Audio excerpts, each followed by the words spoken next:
இப்போ எல்லா மார்க்கெட்டுமே கிராஷ் ஆகிட்டு இருக்குது.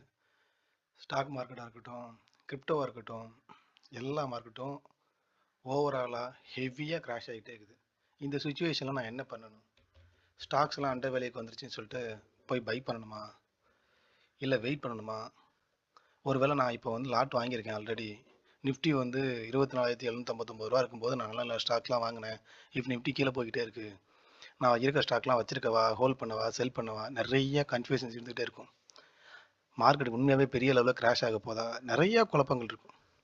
இந்த குழப்பங்களுக்காக ஒரு முக்கியமான முற்றுப்புள்ளி என்ன வைக்கணும் அப்படின்னா, முதல் விஷயம் புரிஞ்சுக்கோங்க, உங்ககிட்ட ப்ராப்பராக ஃபண்ட் மேனேஜ்மெண்ட் இருக்கா?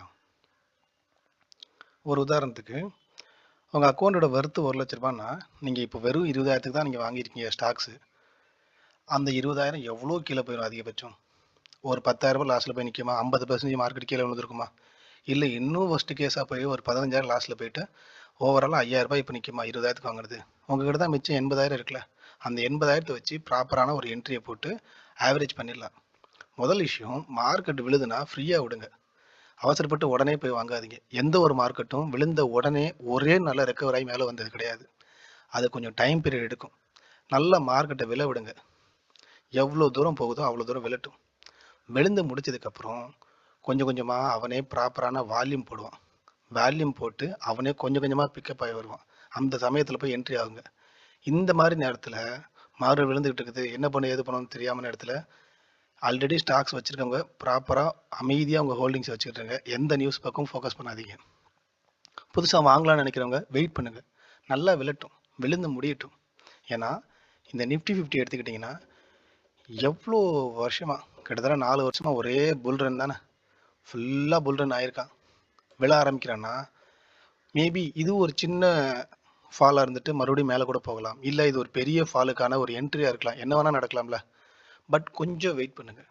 ஏன்னா ஒரு 10 நாள் நீங்கள் வெயிட் பண்ண வேண்டிய டைமை ஒரு 10 நாள் எக்ஸ்டெண்ட் பண்ணிட்டீங்கன்னா, அந்த 10 நாளில் இப்போ எல்லோரும் என்ன பண்ணுறாங்க, அவசரப்பட்டு இன்றைக்கி மார்க்கெட் விழுதுன்னு சொல்லிட்டு இன்றைக்கே போய் அவசரப்பட்டு ஒரு ஸ்டாக்கை வாங்கிடுறாங்க.